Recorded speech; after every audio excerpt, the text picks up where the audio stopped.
बिस्मिल्लाहिर्रहमानिर्रहीम। अस्सलामु अलैकुम। हमारा आज का मौजू है सूरतुल बिरोज। अल्लाह ताला ने आसमान की कसम खाई है और ये सिर्फ बयान की है कि मजबूत बुर्जों वाला आसमान, यानी ये जो आसमान खड़ा नज़र आता है इसके बुर्ज मजबूत हैं। इल्म फ़ल्कियात वालों ने उनकी तादाद 12 बताई है। बहरहाल दुरुस्त इल्म अल्लाह ही को है जो इन बुर्जों की सिफ़त उनका मजबूत होना बता रहा है। फिर क़यामत के दिन की कसम खाई है। ये वो दिन है जिसका वादा किया गया है कि ये ज़रूर वाक़े होगी। ये रोज़ बरहक है। फिर देखने वाले की कसम और देखी जाने वाली चीज़ की कसम खाई है। और आगे अस्हाबुल अखदूद का वाक़या बयान हुआ है जो ईमान ले आए थे अल्लाह ताला पर, और इस ईमान की वजह से बादशाह वक्त उनका दुश्मन हो गया था और उनके लिए उस बादशाह ने ये सज़ा तजवीज़ की कि आग के गड्ढे बनवाए, यानी गड्ढे खुदवा कर उनमें आग जलवाई। और फिर जब वो खूब भड़क गई तो इन मोमिनीन को इन गड्ढों में डाल दिया गया और ख़ुद किनारे पर बैठते देखते रहे। ये जुल्म करके वो देख रहे थे। अल्लाह ने वो वाक़या याद दिलाया है कि जब मोमिनीन को आग में डाला गया और वो किनारे पर देखते थे तो अल्लाह उनसे गाफिल नहीं था, वो ये सब देख रहा था। इस कदर जुल्म और दुश्मनी का सबब सिर्फ़ ईमान लाना था उस अल्लाह पर जो ज़बरदस्त क़ुव्वत और कुदरत रखता है, जो सब हाकिमों पर हाकिम है, जो गालिब है सब पर, जो महमूद है, जिसकी हम्द की जाती है, जो आसमान और ज़मीन की सल्तनत का मालिक है। वो ये जुल्म बग़ैर हिसाब लिए नहीं छोड़ेगा। आग का ये वाक़या एक ही नहीं है, इससे पहले भी मुआहिदीन को इस तरह सज़ा दी जाती रही, हत्ता कि अंबिया कराम अलैहिस्सलाम को भी ना बख्शा गया। हज़रत इब्राहीम अलैहिस्सलाम को नमरूद ने दहकते कोयलों में फेंका मगर अल्लाह ने आग को हुक्म दिया। तर्जमा: ए आग इब्राहीम पर ठंडी हो जा, और वो सही और सलामत आग से चलते हुए गुज़र कर आ गए। अल्लामा इकबाल ने क्या ही खूबसूरत अशार इस हवाले से कहे हैं। बेखतर कूद पड़ा आतिश नमरूद में इश्क, अक्ल है महवे तमाशाए लबे बाम अभी। एक मकाम पर वो फरमाते हैं, आग है औलाद इब्राहीम है नमरूद है, क्या फिर किसी को किसी का इम्तिहान मकसूद है। और इस वाक़े से वो सबक अख़ज़ करते हैं, आज भी हो जो बराहीम का ईमा पैदा, आग कर सकती है अंदाज़े गुलिस्तां पैदा। ऐसे वाक़यात अहले ईमान के ईमान में इजाफ़ा करते हैं जिन्होंने मोमिन मर्दों और औरतों पर ये जुल्म ढाया और फिर तौबा ना की तो उनके लिए तो दर्दनाक अज़ाब है। और जो लोग ईमान लाए और नेक अमल किए उनके लिए बड़ी कामयाबी है।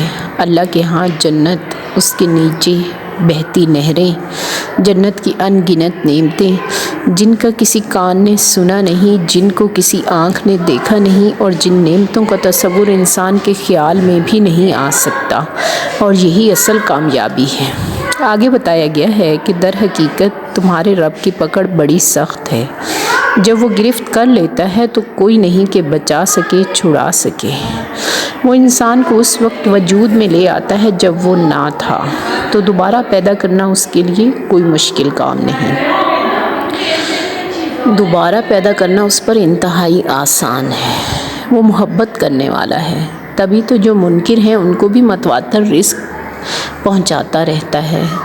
वालिदैन की मोहब्बत औलाद के लिए जो नज़र आती है वो उसी मोहब्बत का छोटा सा अक्स है, वरना वो तो अपने बंदों पर 70 माओं से ज़्यादा मेहरबान है। वो बख्शने वाला है। जराइम गुनाह जितने भी इंसान करे, अगर वो तौबा कर ले तो वो उसे मायूस नहीं करता। हर उस शख्स पर माइल होता है जो उसकी तरफ रुजू करता है। और फरमाता है तर्जमा कि अल्लाह की रहमत से नाउम्मीद ना होना। वो अर्श का मालिक है جو بزرگ و برتر ہے اس کا کوئی شریک نہیں، وہ اعلیٰ و ارفع ہے، انسان اس کی شان بیان کرنے سے قاصر ہے، اس کی مرضی اور ارادے میں کوئی دخل نہیں دے سکتا، وہ جو چاہے کر سکتا ہے، کوئی مداخلت نہیں کر سکتا، کوئی روک نہیں سکتا، سب اس کے آگے عاجز اور ناتواں ہیں، وہ قادر ہے، عظمت والا ہے۔ مزید بتایا گیا ہے کہ کیا فرعون اور سمود کے لشکروں کی خبر پہنچی ہے؟ فرعون کی قوم جو اللہ کی منکر ہو رہی تھی اور خود کو بہت برتر سمجھ رہی تھی، ان کا انجام کیا ہوا؟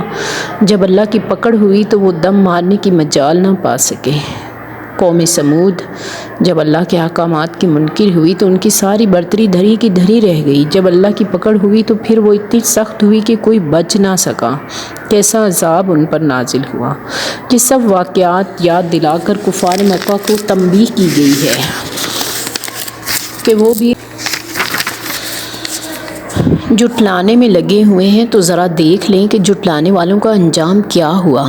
اس سے عبرت پکڑیں اور سبق حاصل کریں۔ اگر وہ خود کو اعلیٰ و برتر سمجھتے ہیں تو ان سے زیادہ برتر اقوام کا حال کیا ہوا جب انہوں نے اللہ تعالیٰ کے حکام سے سرتابی کی۔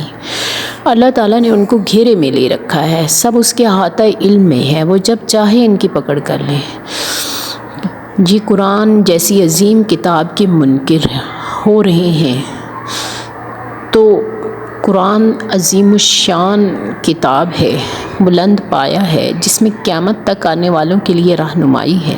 جو اس کتاب کے منکر ہیں وہ خود اپنے لیے ناکام زندگی اور ناکام آخرت کا انتخاب کر رہے ہیں، اپنا نقصان کر رہے ہیں۔ قرآن اس بات سے بالا ہے کہ کوئی اس کو نقصان پہنچا سکے یا اس کی عزت کم کر سکے۔ اس کی حفاظت کا ذمہ خود اللہ تعالیٰ نے لے رکھا ہے۔ یہ قرآن تو اتنا بلند پایا ہے کہ یہ اس لوح پر نقش ہے جو محفوظ ہے، وہ لوح جو انسان کے وجود میں آنے سے پہلے ہے، جس میں سب کی قسمتیں لکھی جا چکی ہیں۔ نبی کریم صلی اللہ علیہ وآلہ وسلم کو تسلی دی گئی ہے کہ ان کے اس رویے کا آپ صلی اللہ علیہ وآلہ وسلم پر یا قرآن پر کوئی اثر نہیں۔ آپ صلی اللہ علیہ وآلہ وسلم فکر مند نہ ہوں، جو وہ کر رہے ہیں اس میں وہ اپنی ذات کا نقصان کر رہے ہیں۔ اللہ تعالی ہمیں قرآن سے نور عطا کرے۔ قرآن سیرت و کردار کو بدل دیتا ہے۔ علامہ اقبال نے فرمایا تھا، قرآن میں ہو غوطہ زن ہے مرد مسلمان، اللہ کرے تجھ کو عطا جدت کردار۔ قرآن انسان میں انقلابی تبدیلی لے آتا ہے۔ قرآن سے انسان جب تک جڑا رہتا ہے تو دنیا میں بھی سر بلند اور آخرت میں بھی سر بلند ہوگا۔ علامہ اقبال فرماتے ہیں، وہ معزز تھے زمانے میں مسلمان ہو کر، اور تم خوار ہوئے تاریک قرآن ہو کر۔ قرآن سے جو جتنا دور ہوتا جاتا ہے اتنا ہی رسوا ہوتا ہے۔ اے اللہ ہمیں قرآن کا فیضان عطا فرما۔ یہ نور ہدایت ہے، ہمارے دلوں کو اس نور سے منور کر دے، ہماری زندگیوں اور دلوں کو اس سے روشن کر دے، ہماری سیرت و کردار زندگی اس کے بتائے سانچے میں ڈھال دے اور ہمیں اس کی سمجھ بوجھ عطا کر دے، اس پر عامل کر دے۔ ہمیں توفیق دے کہ ہم اپنی نسلوں کو اس نور ہدایت کا فہم دے سکیں اور وہ آگے اسے پھیلانے کا ذریعہ بنے۔ آمین ثم آمین۔